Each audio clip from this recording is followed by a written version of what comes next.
सर्व पत्रकार मित्रांचं मी स्वागत करतो।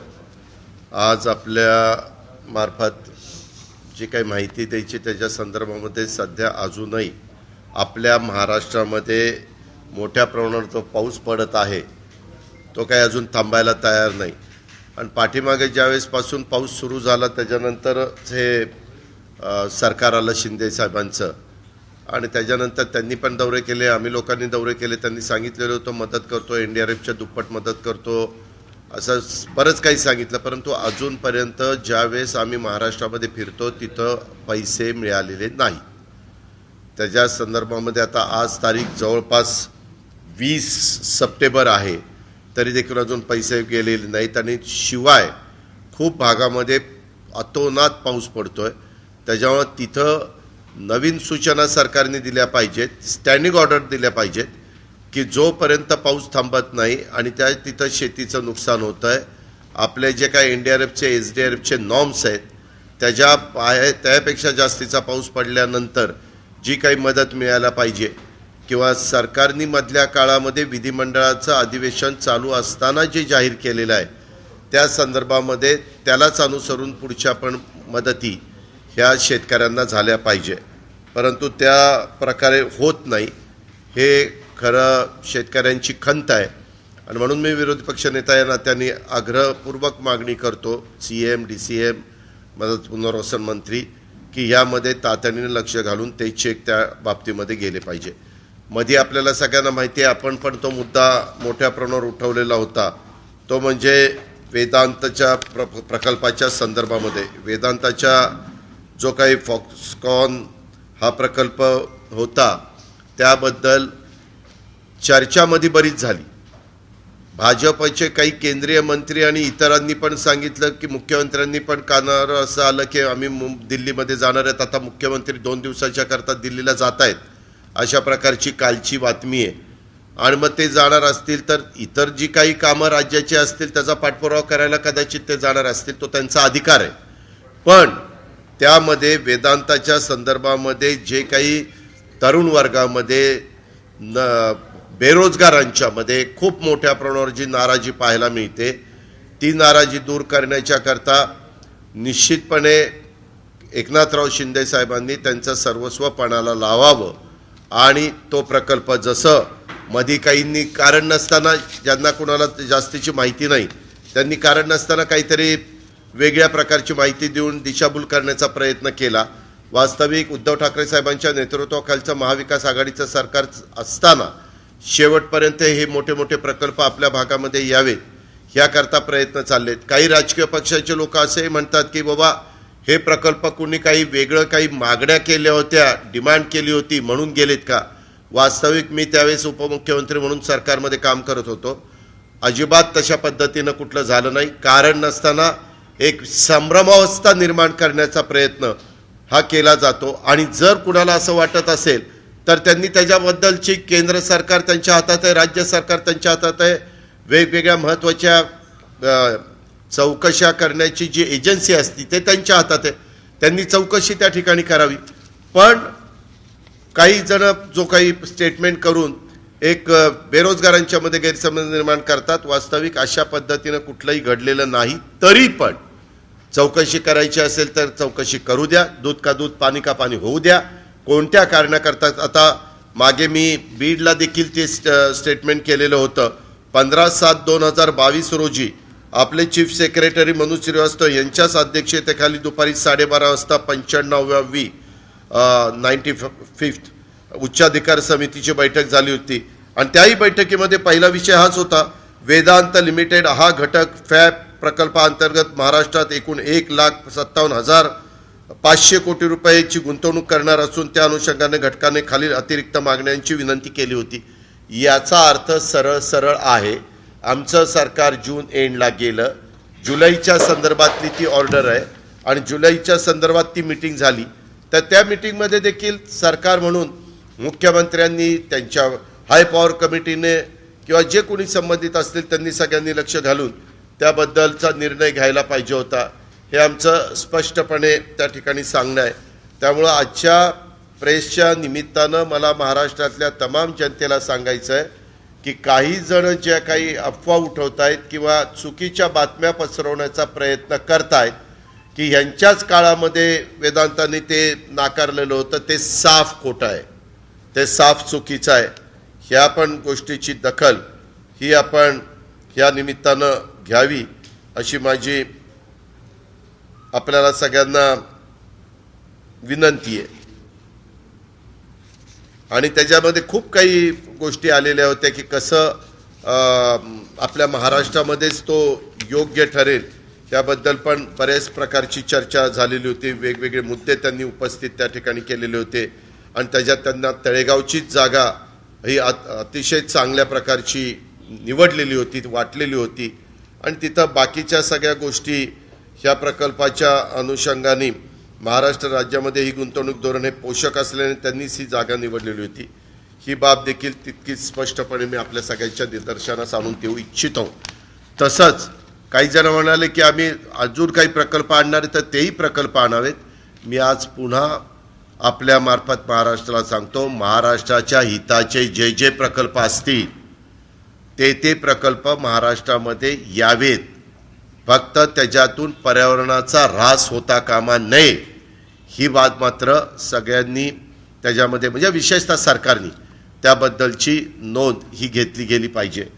तसंच काल आपल्या महाराष्ट्रामध्ये काही ग्रामपंचायतीच्या निवडणुका झाल्या. आता आम्ही पण बघतोय TV चॅनलमध्ये वेगवेगळ्या प्रकारच्या बातम्या दाखवल्या जातात. अमक्या पक्षाला इतके ग्रामपंचायती मिळाल्या, हा पक्ष 2 नंबरला आला, हा 3 नंबरला, हा 4 नंबरला, हा 5 नंबरला. वास्तविक पत्रकार मित्रांनो, ह्या ग्रामपंचायतीच्या निवडणुका ह्या पक्षीय चिन्हावर होत नाही, हे त्रिवार सत्य आहे. आता तुम्ही पण कुठल्या हेतूने त्या बातम्या देतात. आता उद्याच्याला त्या सरपंचांनीच जे डायरेक्ट सरपंच होतात त्यांनी जर लिहून दिलं की मी अमक्या अमक्या पक्षाशी समर्थक आहे किंवा ह्या पक्षाचा कार्यकर्ता आहे तर ती गोष्ट वेगळी. पण एकंदरीतच तुम्ही जरी जे आकडे दाखवलेले ते जरी बघितले तर त्याच्यात महाविकास आघाडी सरकारला जास्त जागा मिळालेल्या आहेत, ही वस्तुस्थिती आहे. आणि ह्याच्यातून सगळ्यांनीच आम्ही लोकांनी बोध घेतला पाहिजे की बाबा काय लोकांची अपेक्षा आहे. त्याच्यामध्ये भाजप आणि शिंदे गट शिवसेना ह्यांचं बघितलं तर त्यांची पण संख्या किती आणि काही वेगळे म्हणजे आघाडी पण करतात. बऱ्याचशा ग्रामपंचायतीमध्ये पक्षीय वाद नको म्हणून बाजूला आता माझ्याच बारामतीचं उदाहरण जर द्यायचं झालं तर माझ्या बारामतीमध्ये ग्रामपंचायतीला 2 पॅनल झाली तरी ती दोन्ही पॅनल राष्ट्रवादी काँग्रेस पक्षालाच मानणारी असतात.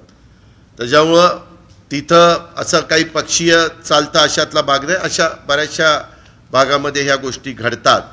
परंतु एकंदरीत ही निवडणुकीची तशी बघितली तर रंगीत तालीम आहे आणि ह्या निवडणुकाचे निकाल लागलेले आहेत.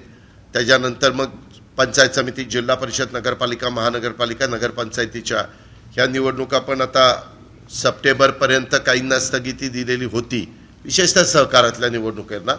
आता सप्टेंबर संपल्यानंतर मार्केट कमिटीच्या पण निवडणुका लागतात, त्या पण पक्षीय चिन्हावर होत नाही आणि सहकारातल्या पण निवडणुका पक्षीय चिन्हावर त्या ठिकाणी होत नाही. परंतु एकंदरीतच वेगवेगळ्या प्रकारे ज्या काही बातम्या पसरल्या गेल्यात त्याच्यामध्ये मी एवढंच म्हणेन की जे राष्ट्रवादी काँग्रेस पक्षाच्या विचाराचे लोक निवडून आलेले त्यांचं मी मनापासून अभिनंदन करतो, कौतुक करतो. त्यांच्या पुढच्या वाटचालीच्या करता शुभेच्छा देखील या निमित्तानं देतो. आणि आता गावची जबाबदारी त्यांच्यावर आलेली असल्यामुळं गाव स्वच्छ ठेवावं, चांगलं ठेवावं, तिथं विकास कसा होईल ह्याबद्दलचा प्रयत्न करावा. गावामध्ये काही श्रमदान, लोकवर्गणी, लोकसहभाग ह्याही गोष्टीचा अंतर्भाव करावा. कारण काही कामं अशी असतात की त्याच्यामध्ये प्रत्येक गोष्ट सरकारवर ढकलून त्या ठिकाणी चालत नाही, काही आपल्या पण नैतिक जबाबदारी असती. त्या प्रकारे तशा प्रकारची कामं त्या ठिकाणी झाली पाहिजे ही अपेक्षा विशेषतः ग्रामपंचायतीच्या निवडणुकीच्या निमित्तानं आमच्या पक्षाच्या विचारांचे जे लोक निवडून आलेले आहेत त्यांच्याबद्दल हे आव्हान करू इच्छितो. ह्याच्या व्यतिरिक्त आपल्याला काय विचारायचं असेल तर पण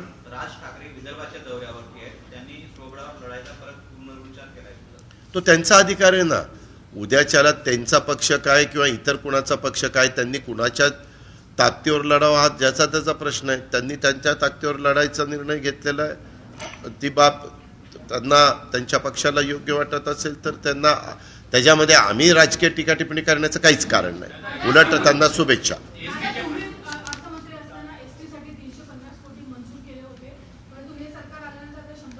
नाही, मी आपल्याला सांगतो, मी सरकारमध्ये असताना आम्ही एसटीला 1400 कोटी रुपयाची एकूण तरतूद आपण त्या ठिकाणी पहिल्या टप्प्यात अर्थसंकल्पात केलेली होती. एसटीचे पगार हे 250 ते 300 ते 350 कोटीपर्यंत जातात, कारण मधल्या काळामध्ये ज्यावेळेस संप झालेला होता त्यावेळेस जी काही चर्चा होऊन अंतिम निर्णय घेतलेला होता, तो निर्णय घेतल्यानंतर असावे असा आग्रह आम्ही गेली वर्षभर त्याच्यासाठी प्रयत्न करतो आहोत. सरकारची परिस्थिती राहिलेली नाही आणि तो संप मिटत असताना पण मी राज्याला सांगितलेलं होतं अर्थसंकल्पामध्ये की पैसे कमी पडतील, ते पैसे राज्य सरकार स्वतःच्या तिजोरीतनं त्या ठिकाणी देईल. आत्ताच्या पुरवणी मागण्यामध्ये देखील ऑगस्टमध्ये काहीतरी 1000 कोटी रुपयाची ॲडिशनलची तरतूद हे शिंदे सरकारने त्या बाबतीमध्ये दाखवलेली होती. त्याच्यावर एकूण 2400 कोटी रुपयाचा, म्हणजे 1400 पहिले आणि हे 1000 कोटी असे 2400 कोटी, आणि शिवाय काही कमी पडले तर नागपूरच्या अधिवेशनामध्ये पण ते दाखवू शकतात. त्याच्यामुळं पैसे कमी झालेत का जास्त झालेत ह्याला जास्त महत्त्व देऊ नका.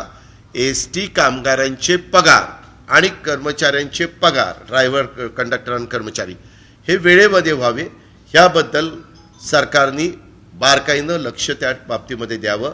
नगरपालिकेचे कामगार असतील, अधिकारी असतील, किंवा एसटीचे असतील, किंवा शिवभोजन थाळी ह्याही बद्दलचे काही पेमेंट आहेत ते राहिलेलं आहे, तेही वेळेमध्ये कसं जाईल ह्याबद्दल कटाक्षाने सरकारने लक्ष दिलं गेलं पाहिजे असं माझं आग्रही मागणी.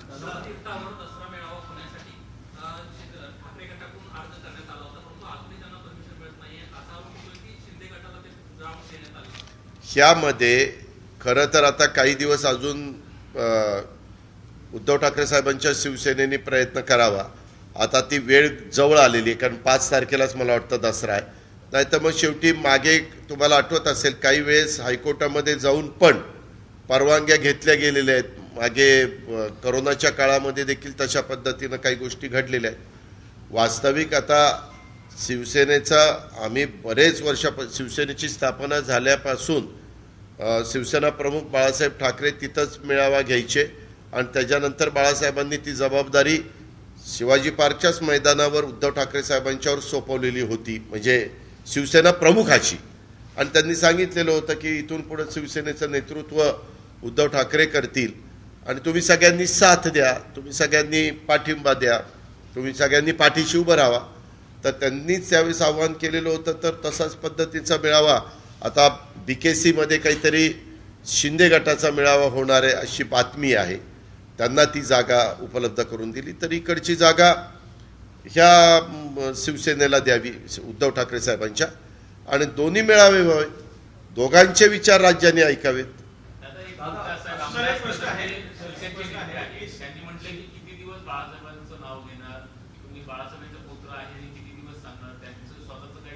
ते आहेतच ना. उद्याच्याला जसं आम्ही स्वर्गीय यशवंतराव चव्हाण साहेबांचं नाव घेतो, गांधी नेहरूंचं नाव काँग्रेस त्या ठिकाणी घेते, जे आहे ते आहे. जी पुण्याई आहे ती घेतली, त्यांनी नावं घेतली. आता तुम्ही नाही कुठेही गेला तर आपल्या वडिलांचं नाव घेत, आपल्या पूर्वजांची नावं घेतो, आपण घेतोच. ही परंपरा आज नाही, महाराष्ट्रामध्ये, भारतामध्ये पहिल्यापासून ती परंपरा त्या ठिकाणी चाललेली आहे आणि पुढे चालतच राहणार.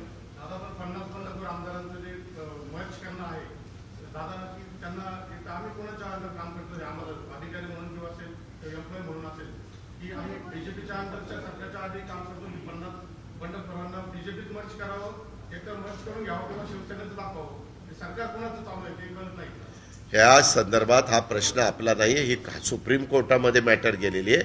सुप्रीम कोर्टात मला वाटतं 27 तारीख दिलेली आहे. 27 तारखेला सुप्रीम कोर्टाने एकदा दोघांचं ऐकून घेतल्यानंतर अंतिम निर्णय देतील.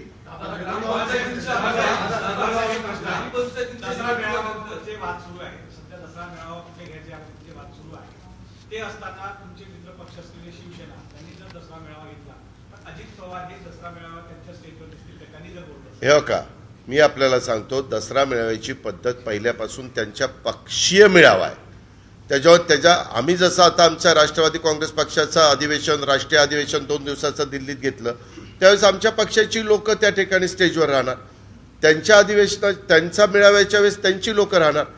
ज्यावेळेस महाविकास आघाडीची म्हणून सभा कुठं लावली जाईल त्यावेळेस आम्ही सगळेजण त्या स्टेजवर हजर राहू. केंद्रीय मंत्री नारायण राणे यांचा आधीच तो बंगला होता, तो अनधिकृत होता. वास्तविकतेत नारायण राणे हे वारंवार दावा करत होते की माझा बंगला हा अधिकृत आहे, त्याच्यावर महापालिकेने परवानगी दिली. आज कोर्टाने 10 लाखाचा दंड ठोठावलेला आहे. तसंच जे अनधिकृत बांधकाम आहे ते पाडावं, सोबत भूमिका मांडलेली.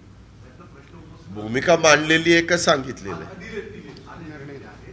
तर वारंवार पुणे हायकोर्टाने, कोर्टाने मुंबई उच्च न्यायालय.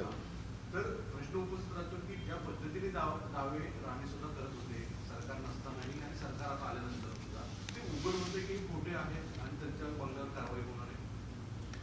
या संदर्भामध्ये शेवटी आपण न्यायव्यवस्थेने दिलेल्या निकालाला अंतिम मानतो. जर यदा कदाचित एखाद्याला खालच्या कोर्टामध्ये दिलेला निकाल योग्य वाटला नाही तर त्याला अपील करण्याची पण मुभा असते. म्हणजे तुम्ही खालचं कोर्ट, नंतर सेशन कोर्ट, नंतर हायकोर्ट, नंतर सुप्रीम कोर्ट, अशा पद्धतीनं आपल्या इथं व्यवस्था केली गेलेली आहे. आता हा निकाल, म्हणजे मी तरी सकाळपासून इथंच होतो त्यामुळे मला निकाल कधी आला ते माहिती नाही, परंतु आपण ज्या अर्थी प्रश्न विचारता त्या अर्थी नक्कीच काहीतरी झालेलं असावं. आता त्या संदर्भामध्ये जे त्या प्रॉपर्टीचे मालक आहेत तेच त्या संदर्भामध्ये सांगतील की काय करायचं आणि काय नाही. ह्या संदर्भामध्ये मागं वेळोवेळी मुंबई महानगरपालिकेने पण नोटीस दिलेल्या होत्या. मुंबई महानगरपालिकेने पण ते अतिक्रमण हटाव म्हणून त्यांचं काहीतरी पथक असतं ते पण गेलेले होते. अशा गोष्टी झालेल्या आपण बघितल्या. फक्त आमचं म्हणणं आहे की कुणीही असू द्या, आपल्या देशामध्ये कुठंही आपण काम करत असू तर प्रत्येकाने संविधानाचा आणि कायद्याचा, नियमाचा आदर करून, घटनेचा आदर करून वागलं पाहिजे, ही साधी अपेक्षा आहे. एकाने विचारा ना प्लीज. अध्यक्ष म्हणतात की देवेंद्र फडणवीस सर अनेक लोक आमदार नाराज आहेत. त्या आमदारांवर अजित पवार यांचं लक्ष आहे का? कारण ही नाराजी कुठे ना कुठे भाजपला अडचणी होईल आणि महाविकास आघाडी म्हणजे त्यांना फायदेशीर होईल. मी आपल्याला सांगू का, तुम्ही अनेकदा पत्रकार मित्र, काही आमच्या सहकाऱ्यांनी किंवा इतर राजकीय पक्षाच्या सहकाऱ्यांनी, मान्यवरांनी एखादं स्टेटमेंट केलं की तुम्ही त्या ठिकाणी विचारत असता. ते स्टेटमेंट आलेलं मी पण पेपरला वाचलेलं आहे, टी व्हीमध्ये पाहिलेलं आहे. माझी काही जयंतराव पाटलांची भेट नाही. मी ज्यावेळेस VSIची मीटिंग होती त्यावेळेस आम्ही दोघे एकत्र भेटलो होतो आणि नंतर ते म्हणाले की मी आता नगरला चाललोय, नगरला माझे पक्षाचा मेळावा आहे, आढावा बैठक आहे, त्यानंतर ते औरंगाबादला जाणार होते. औरंगाबादला पण ते गेले. ते राजेश टोपे यांनी तिथं बैठक घेतली. ते आल्यानंतर मी त्यांना ह्या संदर्भामध्ये विचारीन आणि त्याबद्दलचं उत्तर देईन आणि मग मला त्यामध्ये स्पष्टपणे माझी भूमिका मांडता येईल.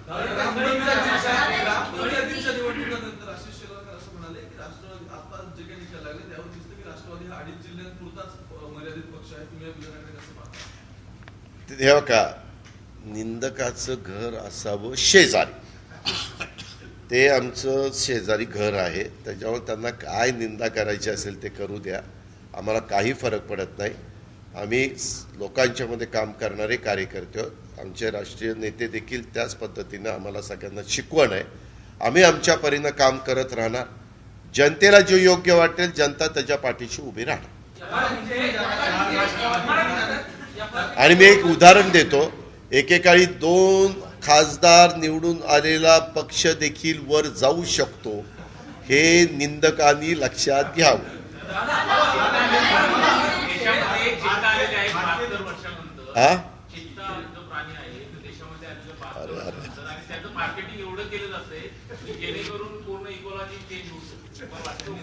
मी आपल्याला सांगू का, बऱ्याचदा दुर्दैवानी तुमच्या माझ्या देशात आणि तुमच्या माझ्या महाराष्ट्रात जे महत्त्वाचे प्रश्न असतात, महागाईचे, बेरोजगारीचे आणि कायदा सुव्यवस्थेचे, ह्याला व्यवस्थितपणे बाजूला ठेवून तिसरेच प्रश्न पुढे आणतात. आता चित्ते आले, ठीक आहे, चित्ते वाढावेत, हेही ठीक आहे, त्याच्यातनं पशुधन काय व्हायचं ते व्हावं, पण ह्याच्यातून काही रोजीरोटीचा प्रश्न सुटणार नाही. त्याच्याऐवजी वेदांताचं काय होणार आहे ते सांगा. त्याच्याऐवजी तरुणांच्या हाताला नोकरी मिळण्याच्या करता अजून किती कोटी, लाख कोटीची गुंतवणूक येणार आहे ते त्याच्याबद्दल त्या ठिकाणी सांगा. आणि मी पुन्हा सांगतो, अशा प्रकारची गुंतवणूक येत असताना राष्ट्रवादी काँग्रेस पक्ष ह्या चांगल्या कामाला मनापासून पाठिंबा देण्याचंच काम त्या ठिकाणी करेल. फक्त त्याच्यातनं पर्यावरणाचा ऱ्हास नसावा.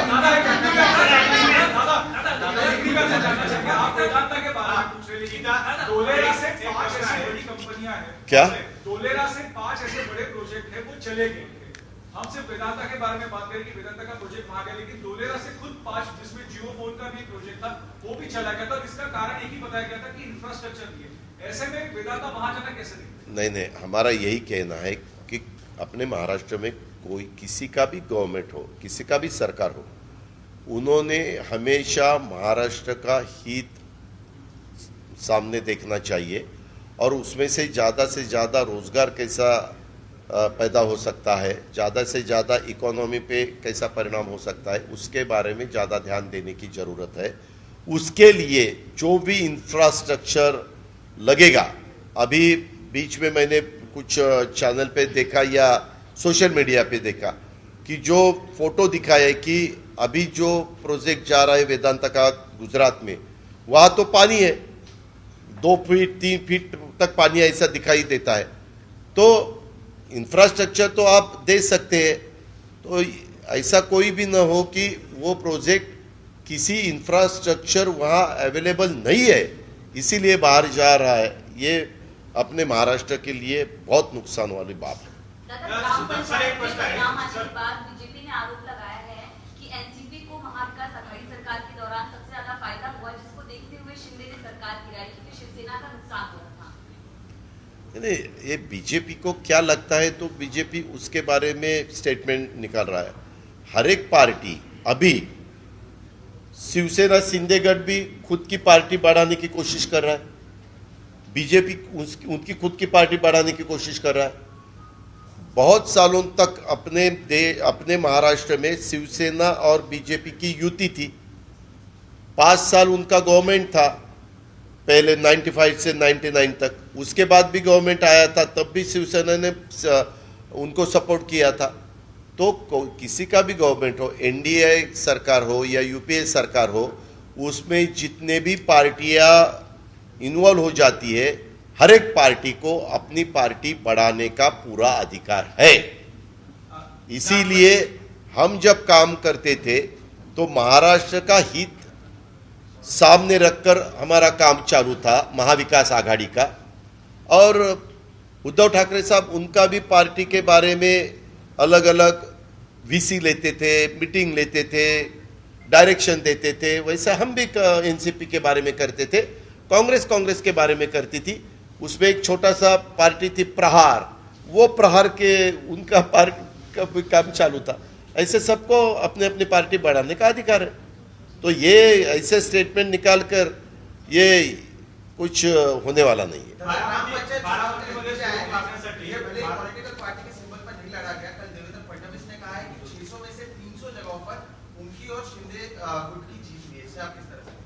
कितने 300 जगह, कितने से 300 से ज्यादा जगहों पर उनकी जीत. मेरा ये ख्याल है 600 में से करीबन 400 तक हमारी जीत हुई है, हमारी यानी महाविकास आघाड़ी की. क्या कहना है आपका? हाँ,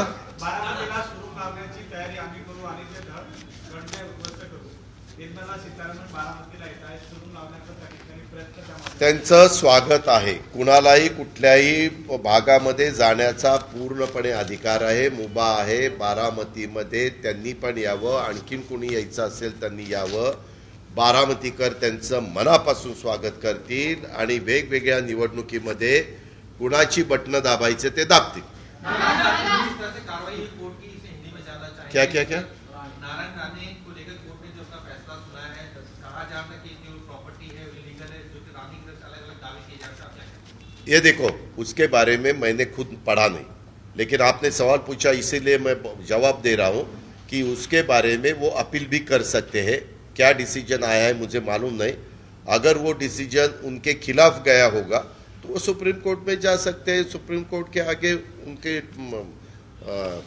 अपील कर सकते हैं। दादा, दशहरा राखीच्या आपसे पूछना चाहूंगा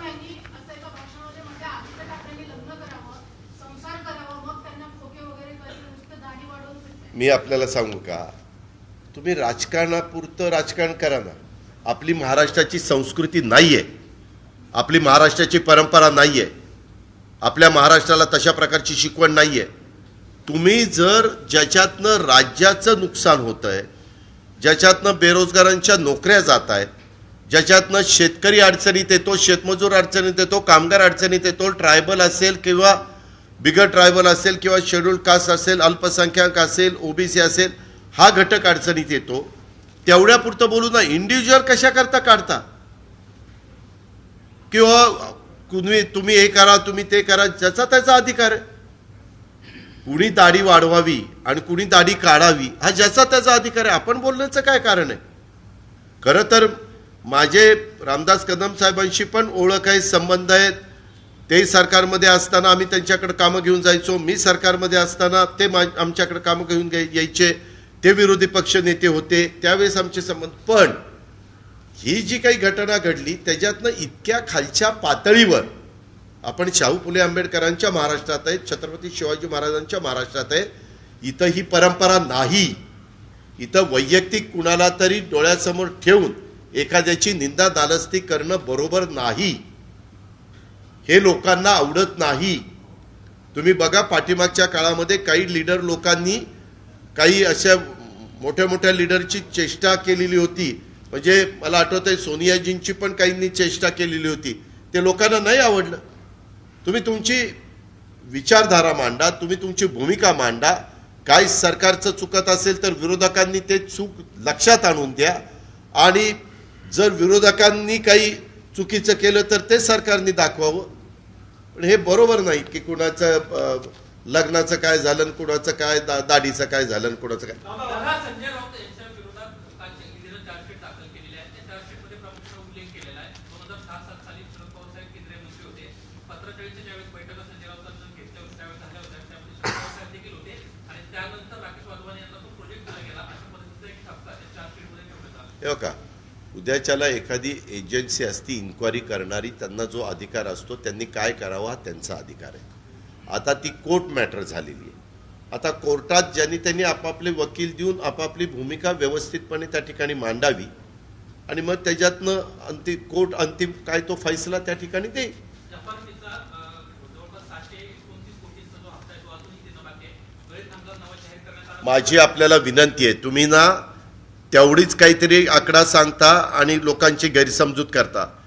98.5 ते 99% निधी FRPचा पैसा महाराष्ट्रामध्ये साखर कारखान्यांनी दिलेला आहे। किती? 99%। आकडा कितीचा आहे? 45 का 46 हजार कोटीचा। आज भारतामध्ये जिथं जिथं ऊस पिकतो तिथं कुठेही एवढ्या मोठ्या प्रमाणावर FRP दिलेलं आपल्याला पाहायला मिळणार नाही। शेतकऱ्यांनी कष्टाने केलेला ऊस आहे, त्याचे पैसे वेळेत दिले गेले पाहिजे, त्याच्याबद्दल दुमत असायचं कारण नाही। कालच स्वतः मुख्यमंत्र्यांनी उपमुख्यमंत्र्यांनी मीटिंगमध्ये असं सांगितलं की जर यदा कदाचित एका दुसऱ्या कारखान्याने FRP दिलेली नसेल तर त्यांना लायसन देऊ नका। कशाचं? क्रशिंग लायसन त्यांना नाही मिळणार। मग मी सांगतो ना,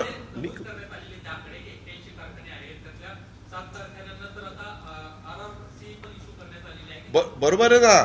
त्याच्यामध्ये साखर आयुक्ताला आणि सरकारला जो अधिकार आहे त्या अधिकाराचा वापर करावा आणि संबंधित कारखान्यावर ऍक्शन घ्यावी, त्याबद्दल दुमत नाही। शेतकऱ्याला पैसे मिळालेच पाहिजे। दादा, दशहरा रैली को एक सवाल आपसे पूछना चाहूंगा कि शिवाजी पार्क का मैदान फिर से एक बार विवादों में, उसके ऊपर किसी को भी अभी तक परमिशन नहीं मिली।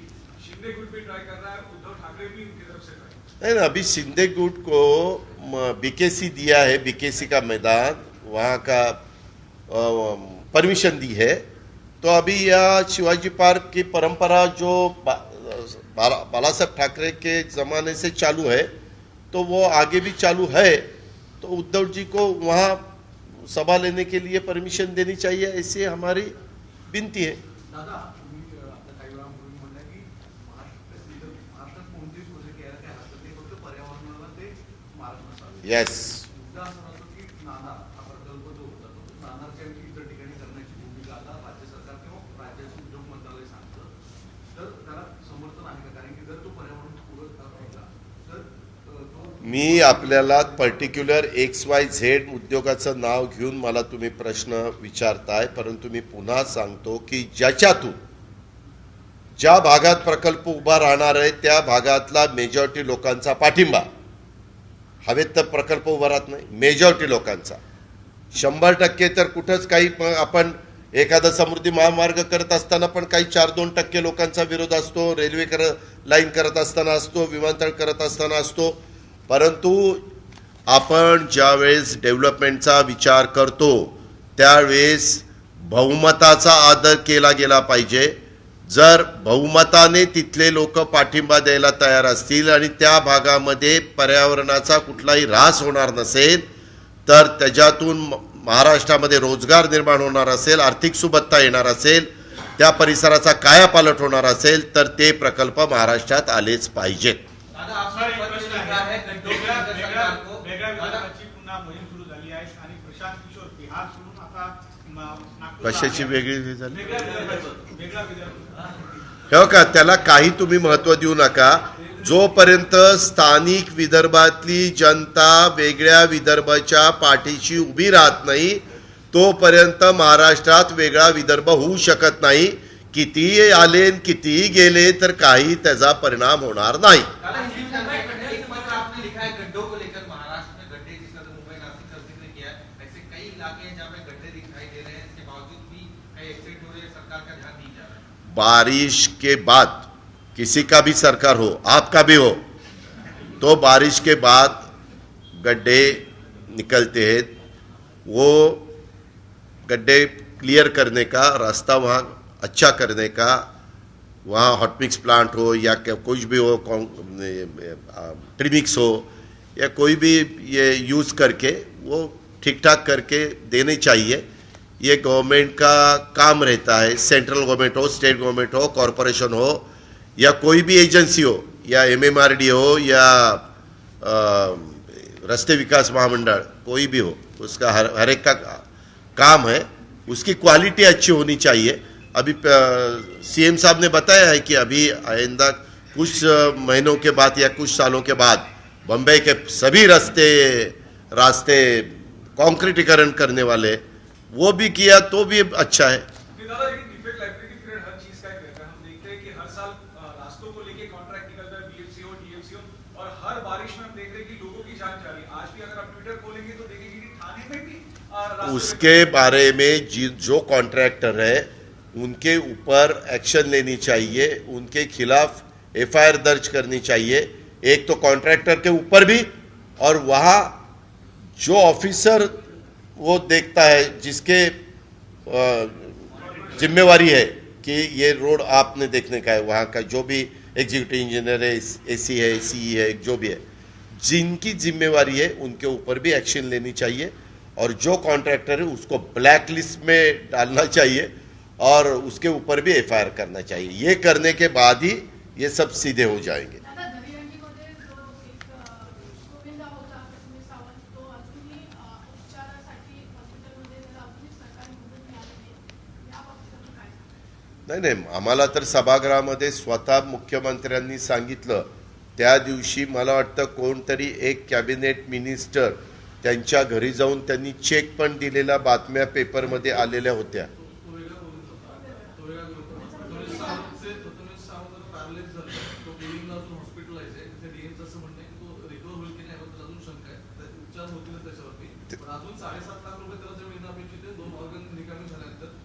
त्या संदर्भामध्ये मुख्यमंत्र्यांनी स्वतः फ्लोअरवर शब्द दिलेला आहे, म्हणजे विधिमंडळाच्या. तर मी आता काल पण एका मीटिंगला गेलो होतो. मधून कुठल्या मीटिंगच्या निमित्तानं आम्ही जात असतो.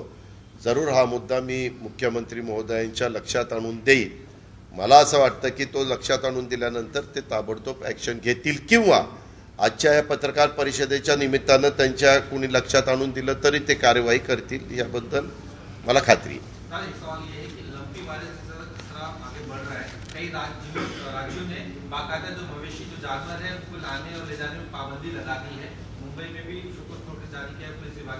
क्या लगता है ये कार्रवाई पूरे महाराष्ट्र में होनी चाहिए? आपने महाराष्ट्र में ऑलरेडी किया है. उसके बारे में राधाकृष्ण विखे पाटिल उनके उस डिपार्टमेंट के मिनिस्टर है, उनके साथ मेरी बात हुई. मैंने लंपी के बारे में चीफ मिनिस्टर को भी लेटर दिया और डिप्टी चीफ मिनिस्टर को भी लेटर दिया. हम जब दिल्ली में तब मैंने पवार साहब को भी बताया कि ऐसा ऐसा प्रॉब्लम है.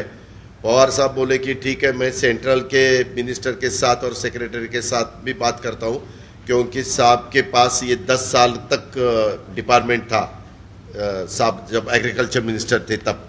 और मुझे मेरे कुछ विधायकों ने और सहकारियों ने बताया कि दादा हमने ऐसे ऐसे बफेलोज समझो उस अलग स्टेट में ली थी, लेकिन वो लाने के लिए हमें बैन है ऐसे बता रहे. तो ये बैन तो लाया ही है, क्योंकि वो जो डिसीज़ है वो जल्द से जल्द यहाँ वहाँ उसका फैलाव हो जाता है.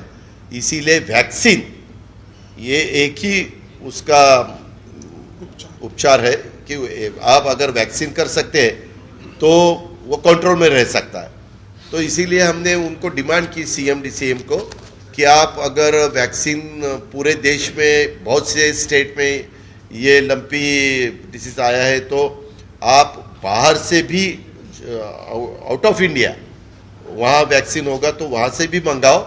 लेकिन जल्द से जल्द अभी 15 अक्टूबर को शुगर फैक्ट्री शुरू होने वाली है, वहाँ भी बुलक कार आती है, तो वहाँ भी बहुत से जानवर आते हैं, इसीलिए एनिमल्स आते हैं, उनके लिए वो देना चाहिए वैक्सीन. तो वो बोले कि ठीक है. बीच में भी कुछ लाख वैक्सीन आया था तो उन्होंने उसका डिस्ट्रीब्यूशन किया. Okay, thank you. लाल मातीतली कुस्ती म्हणजे